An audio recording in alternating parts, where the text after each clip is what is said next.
नमस्कार दोस्तों, बालाजी एकेडमी के यूट्यूब चैनल पर आप सभी का स्वागत है।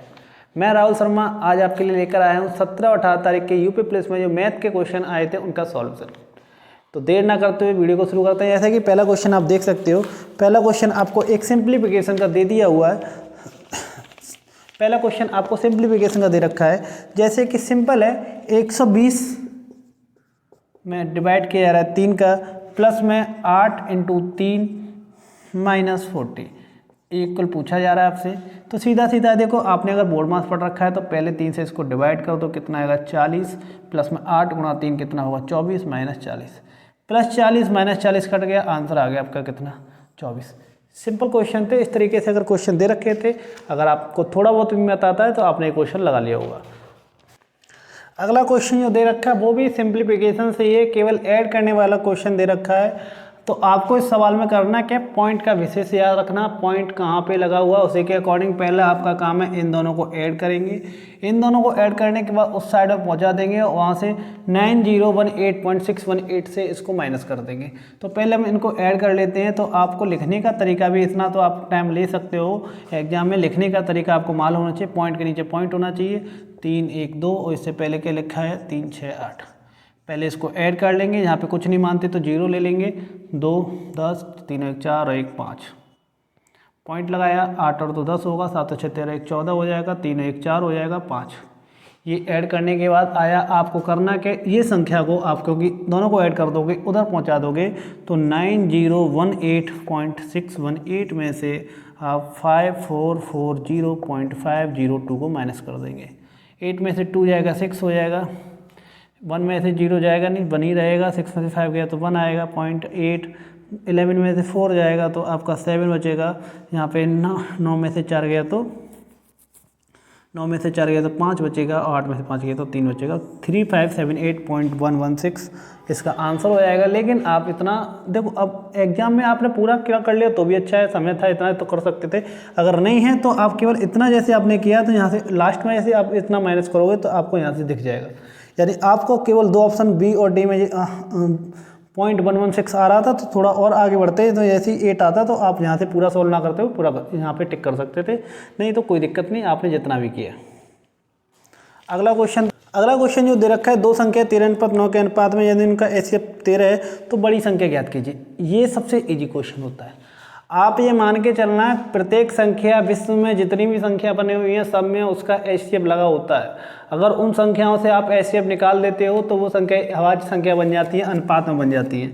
तो मान के चलना कोई भी संख्या होती है उसको हम HA और HB या HCD जो भी कुछ मान सकते हो, आपके पास याद रखना। अगर आप इनमें से HCF निकाल दोगे, H निकाल दोगे तो ये A और B जी क्या आ गई आपकी दोनों संख्या हो जाएंगी, वो भी कैसे अनुपात में। प्रत्येक संख्या में HCF लगा होता है, H का मतलब यहाँ पे HCF है, A का मतलब यहाँ पे अनुपात वाली जो संख्या है। तो आपको संख्या का अनुपात दे रखा है 13:9। 13:9 संख्याओं का अनुपात दे रखा है, इसका मतलब 13 और 9 संख्याएं हैं अनुपात में। इसका मतलब A का मान 13, B का मान 9 मान सकते हो, कुछ भी मान सकते हो। बड़ी संख्या आपको मालूम है 13 होगी। आपको पूछा क्या जा रहा है, बड़ी संख्या क्या होगी, बड़ी संख्या HCF कितना है, HCF भी आपका कितना दे रखा है 13। आपको संख्या निकालनी है, संख्या निकालोगे क्योंकि मैंने बताया है कि HCF में अनुपात वाली संख्या में गुणा कर दो तो आपका वास्तविक संख्या निकल के आ जाती है। तो H का मान 13 और A का मान आप मान सकते हो 13, 13 × 13 169 इसका आंसर होगा। काफ़ी इजी क्वेश्चन था, बेसिक कंसेप्ट आपको मालूम है तो आप आसानी से कर सकते हो। क्लास में जो बच्चा रेगुलर रहा और जिस बच्चे ने रेगुलर क्लास को अटेंड किया है उन बच्चों का मैथ का एक क्वेश्चन बाहर नहीं आया, एक क्वेश्चन बाहर नहीं आया। सारे जो कंसेप्ट कराए हैं उन्हीं में से सब कुछ है। तो बेटा कोशिश कीजिए किया करो, क्लास में रेगुलर रहो, जिससे आपको सारी चीज़ें क्लियर होती चलें। अगला क्वेश्चन दे रखा है, रोहन और सोहन का वेतन 2:3 के अनुपात में यदि प्रत्येक के वेतन में 2000 की वृद्धि हो जाती है तो नया अनुपात 40:57 हो जाता है तो सोहन का वर्तमान वेतन क्या होगा। देखो पहले अनुपात का भी लॉजिक है, इसके किसी भी तरीके से कर सकते हो, कोई भी तरीका। तो मैं एक तरीके से कर देता हूँ, जैसे 2:3 था, बाद में कितना हो गया 40 से कितना हो गया 57 हो गया, 40 से कितना हो गया 57 हो गया। कितने की वृद्धि हुई, 2-2 रुपये की वृद्धि हुई। तो इस तरीके के सवालों में आप क्या कर सकते हो, कमी वृद्धि ज़्यादा, या जो तरीका जो बता रहा हूँ इसमें इस तरीके के सवाल भी आए तो आप क्या कर सकते हो, कमी हो, वृद्धि हो, ज़्यादा रुपए कम हो, बराबर हो, कुछ भी हो, कोई दिक्कत नहीं, ये लॉजिक लगाओ। तो आप क्या करो, क्रॉस मेथड को याद कर लो। यानी कौन कौन व्यक्ति हैं भाई, रोहन और सोहन, रोहन यहाँ पे, सोहन यहाँ पे, रोहन यहाँ पे, सोहन यहाँ पे, रोहन का अनुपात 2, सोहन का अनुपात कितना 3। आप क्या करो, क्रॉस मेथड याद रखें। क्रॉस मेथड क्या होता है, इसका गुणा इससे करो तो 57 गुणा 2 करोगे कितना होगा 114। 40 इंटू 3 करो, 40 इंटू 3 करोगे 120 हो जाएगा। इन दोनों का डिफरेंस कितना आएगा आपका 6। अब क्रॉस मेथड नीचे भी चलेगा तो 40 इंटू 2 करेंगे, 40 इंटू 2 करेंगे तो 4 दूनी 8, उसके बाद में 4 जीरो माइनस 57 इंटू 2 करोगे 114 हो जाएगा, और उसके पीछे कितनी 3 जीरो। इन दोनों का डिफरेंस देखेंगे तो इन दोनों का डिफरेंस कितना आएगा आपका 34,000। बस करना कुछ नहीं, इतना कर लिया। ऐसा कोई भी सवाल दे रखा हो, चाहे संख्या हो, चाहे रुपए दे रखे हो, जो कुछ भी दे रखा हो, आप ये मेथड लगाओ, दोनों का अनुपात और नीचे जो भी रुपए कम बढ़ हो रहे हैं वो। तो आपको क्या करना है, यहाँ पे जैसे ये नीचे वाले का जो अंतर आएगा ना, कितना आया 34,000, वो हो जाएगा आपके ऊपर वाले के अंतर के बराबर 6 के। आपसे पूछ किसकी जा रही है भाई, सोहन की। सोहन कौन सा, 3 वाला, तो सोहन की पूछी जा रही है तो सोहन के अनुपात से गुणा कर देंगे। रोहन की पूछी जाती तो 2 से गुणा कर देते। 3 से 6 कटेगा 2 बार, 2 से 34,000 कटेगा। क्या आंसर आएगा आपका इसका 17,000। 17 इस सवाल का आंसर है। हाँ, अगला सवाल आपका, किसी स्कूल में 20% छात्र 10 वर्ष से कम आयु के हैं। 10 वर्ष से अधिक आयु के छात्रों की संख्या 10 वर्ष की आयु के छात्रों की संख्या जो कि 48 है का 2/3 है। स्कूल में छात्रों की संख्या कितनी है, ये चीज़ समझो पहले। स्कूल में क्या क्या दे रखा है, 10 साल की बात चल रही है। 10 साल की, एक तो कम वाले माइनस कर दो, एक प्रॉपर 10 साल के, और एक कौन से 10 साल से अधिक वाले। तो 10 वर्ष साल से कम है उनकी आयु क्या दे रखी 20%, यानी जो भी छात्र होंगे, मान के चलो 100 होंगे तो 100 में से 20 कौन होंगे 10 साल से कम वाले। 10 साल से अधिक वाले जो हैं वो 10 वर्ष की आयु जो कि 48 है, इनकी वैल्यू दे रखी है जो कि 48 है। 10 वर्ष से आयु है, जो 10 वर्ष से अधिक छात्रों की जो आयु है वो 10 साल के जो छात्र हैं उनकी जो 48 का 2/3 है। इसका 2/3 है, तो इसका 48 का 2/3 निकालोगे आप, 48 का 2/3, तो 3 से कटेगा 16 बार, 16 गुणा 2 कितना आएगा 32 आएगा। इसका मतलब ये अधिक वाले कितने आ गए 32।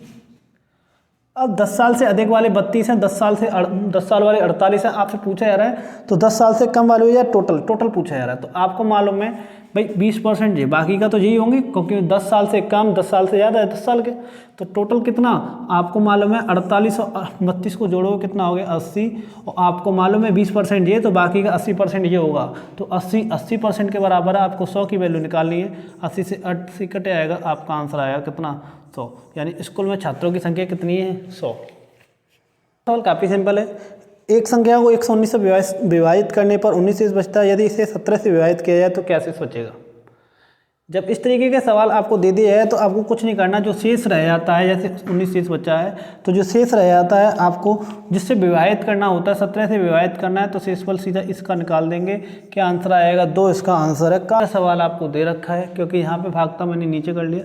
करना क्या है, देखो यहाँ पे 1 2 अंकवाद पॉइंट है, यहाँ पे भी 1 2 कितने बार पॉइंट है, तो ये पॉइंट से पॉइंट कटाएगी, ये भी पॉइंट हटा दो, एक्स को कहाँ पहुँचा दो उधर, तो 1728।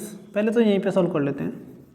तो देखो 12 से काटो इसको 3, 12 3 36, 12 से काटो एक बार, 12 चौक 48, 12 चौक 48, 3 गुणा 2 6, 6 से कटेगा आपका 6 दूनी 12, 6 चौक 24, 2 से कटेगा ये 12 बार। एक्स बराबर आपका आ गया कितना 12। एक्स बराबर कितना आंसर आ रहा है इसका 12, इसका आंसर है। अगला क्वेश्चन दे रखा है, 3 साझेदार पी क्यू आर एक व्यवसाय शुरू करते हैं। पी की पूंजी को 2 गुना क्यू की पूंजी के 3 गुना के बराबर है, और क्यू की पूंजी आर की पूंजी के 4 गुना के बराबर है। तो वर्ष के अंत में 27,500 रुपये कुल लाभ में से आर का हिस्सा कितना होगा। 3 व्यक्ति हैं पी क्यू आर। क्या दे रखा है, पी की पूंजी का 2 गुना, तो आपको पहले इसमें लगाना पड़ेगा पी की पूंजी का 2 गुना, तो 2p हो जाएगा। क्यू की पूंजी के 3 गुना के बराबर है, क्यू की पूंजी के 3 गुना के बराबर है। और क्या दे रखा है, क्यू की पूंजी, और क्या दे रखा है, क्यू की पूंजी आर की पूंजी के 4 गुना के बराबर है। आर की पूंजी यानी 4r हो जाएगा के बराबर है। यहाँ से निकालेंगे p अपॉन क्यू, तो ये हो जाएगा 3/2। यहाँ से निकालेंगे q अपॉन r, तो ये हो जाएगा 4/1। यहाँ से आप रेशियो लगा सकते हो, जैसे मान के चलो मैं यहाँ ऊपर ही कर देता हूँ, p q और r। p का अनुपात 3 हो गया, q का मतलब 2 हो गया। यहाँ से लगाओगे क्योंकि 4 हो रहा है, और यहाँ पे कितना हो रहा है 1। करते क्या है, यहाँ पे एक पड़ोसियों को लिख लेते हैं। यहाँ का इसका पड़ोसी 2 है, इसका पड़ोसी 4 है। गुणा करेंगे 4 × 12, 4 दूनी 8 और 2 कटेगा भाई एक बार 6:4:1। क्या दे रखा है भाई, 27,500 रुपये कुल लाभ में से, यानी 27,500 रुपये का कुल लाभ हुआ है।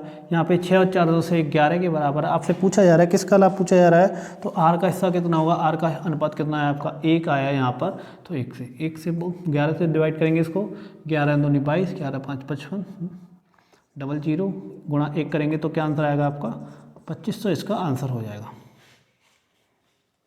6 संख्या का औसत 3.75 है, यानी 6 संख्या का औसत 3.75 है, तो गुणा करो तो 3.75, 6 का गुणा 5 में करेंगे, 6 × 5 = 30 होगा, 6 × 7 = 42, 42 और 3 = 45 हो जाएगा आपका, 6 × 3 = 18, 18 और 4 = 22 हो जाएगा, 22.50 इसका हो गया। आपको दे रहा है उनमें से 2 संख्याओं का औसत, यानी 2 संख्याओं का औसत कितना है 3.2 है, गुणा करेंगे 6.4 हो जाएगा। जबकि अन्य 2 संख्याओं का औसत कितना है 3.55 है, यानी 2 × 3.55 करोगे तो 2 का गुणा 5 में करेंगे 10, 2 का गुणा 5 में करेंगे 10 से 11 हो जाएगा, 2 का गुणा 3 में करेंगे 6 और 1 7 हो जाएगा, 7.1 हो गया। इनको हम क्या कर लेंगे, जोड़ लेंगे, क्योंकि आपको मालूम है अगली 2 संख्याओं का पूछा जा रहा है, तो ये कितना होगा 0 5 7 और 6 13, 13.5 हो गया। आपको निकालना क्या है, अगली 2 संख्याओं का, तो टोटल में से इसको घटा देंगे, 22.50 में से 13.50 जब घटाओगे 0 0, 12 में से 3 गया तो 9 बचा, 9.0 यानी 9 आ गया। 2 संख्याएं हैं तो प्रत्येक संख्या का निकालना है, 2 से डिवाइड कर देंगे, 4.5 इसका क्या आ जाएगा, आंसर आ जाएगा, 4.5 इस सवाल का आंसर। एक निश्चित कीमत पर बेची जाती है, उस कीमत के 2/3 पर बेचने पर एक व्यक्ति को 10% की हानि होती है, तो मूल कीमत पर लाभ प्रतिशत ज्ञात कीजिए। देखो, जब कीमत रख दी गई और कीमत से कम में बेचा गया, इसका मतलब एमआरपी से आपने कहाँ पहुँचे, छूट देकर विक्रय मूल्य पर पहुँचे हैं, तो 2/3 में बेची गई। इसका मतलब कि आप सीधी सीधी बात लिखेंगे, सीपी, एसपी और एमआरपी। क्या बोला है कि वस्तु को 2/3 में बेचा, यानी वस्तु की कीमत 3 रुपये निर्धारित की थी लेकिन 2 रुपये में बेच दी। 10% की हानि हुई, हानि का मतलब हानि लाभ कहाँ होता है, आपका क्रय मूल्य पर होता है। 10% हानि, 10% हानि, यानी 10 से वस्तु को कितने बेचा होगा, 9 में बेचा होगा।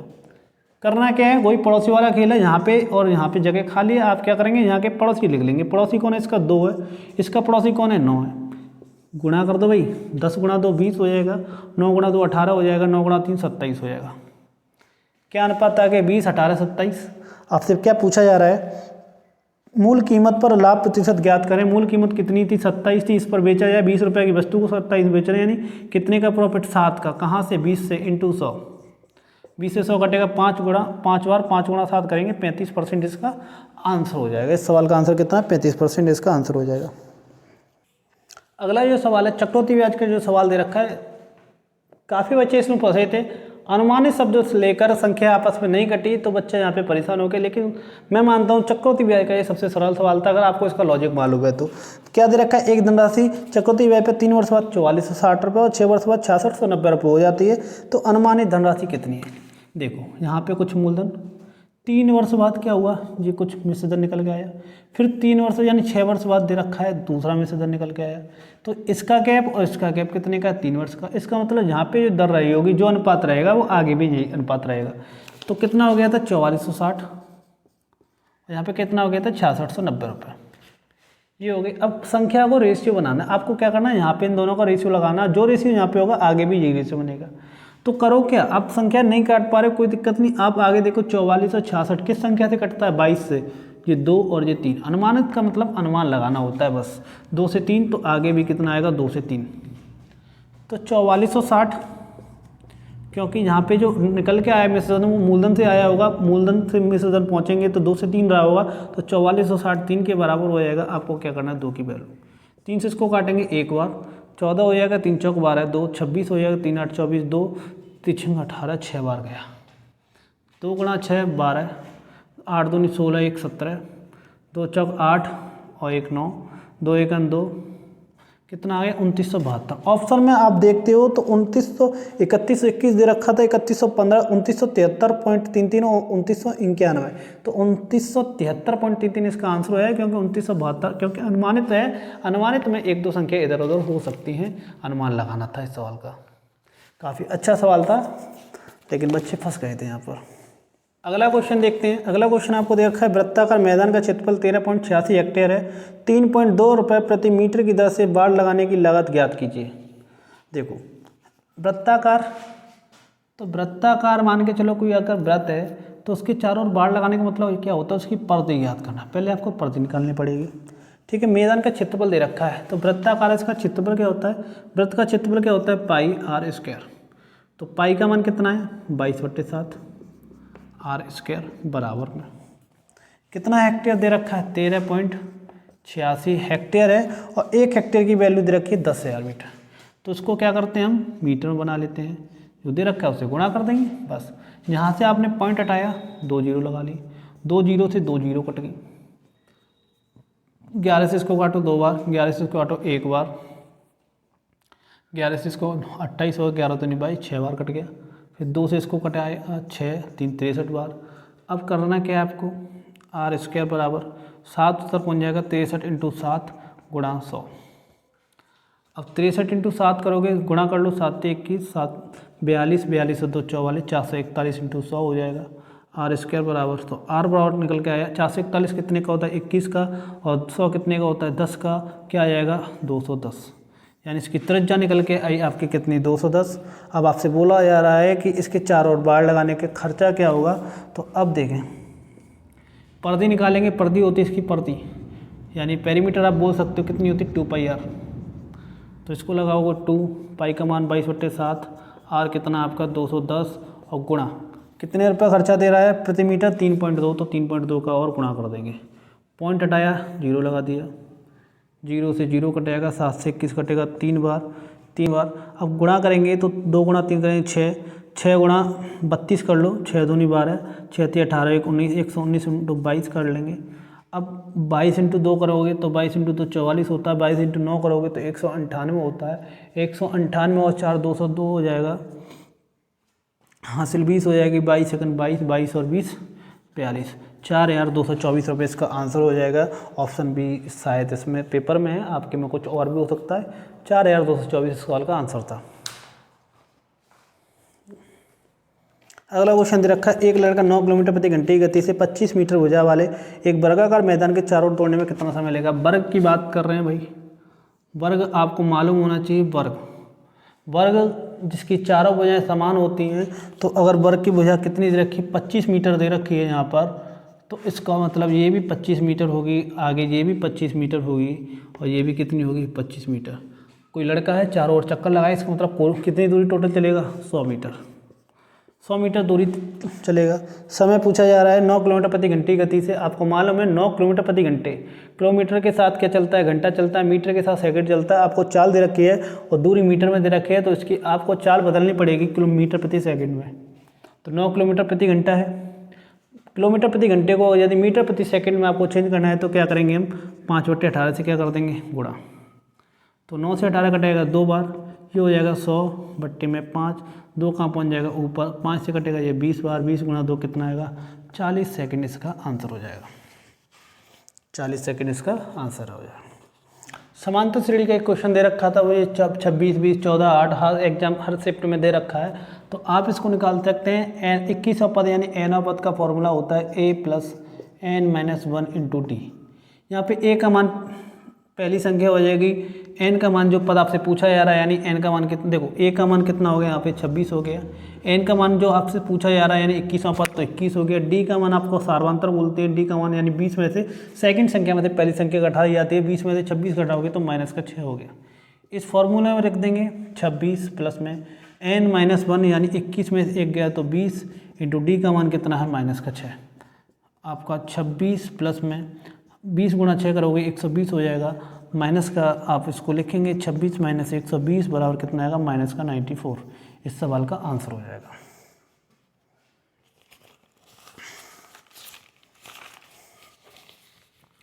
उम्मीद करता हूँ यहाँ तक ये क्वेश्चन समझ में आए होंगे। अगर आपको सारी चीज़ समझ में आ रही है, क्वेश्चन पढ़ाने का तरीका आपको समझ में आ रहा है, तो चैनल को सब्सक्राइब जरूर कर लें, जिससे कि आने वाले जो भी एग्ज़ाम है उससे रिलेटेड आपको एग्ज़ाम में काफ़ी हेल्प मिल सकती है। कराने का जो है 17 तारीख का शिफ्ट फर्स्ट का पेपर कराया मैंने, 17 तारीख के शिफ्ट सेकंड का पेपर जल्दी आपको देखने को मिलेगा, जिसमें मैथ का क्वेश्चन होगा। उसके बाद में फिर हम 18 तारीख के शिफ्ट 1 और 18 तारीख का शिफ्ट सेकंड का पेपर हम भी सॉल्व कराएंगे, जिसमें आपने जो भी पेपर दिया होगा आप अपने मैथ के क्वेश्चन को देख सकते हो, क्या बेटर कर सकते थे, क्या छोड़ के आए, क्या गलती की आपने, ये आप देख सकते हो। ठीक है, आज की वीडियो को यहीं पर समाप्त करते हैं। धन्यवाद।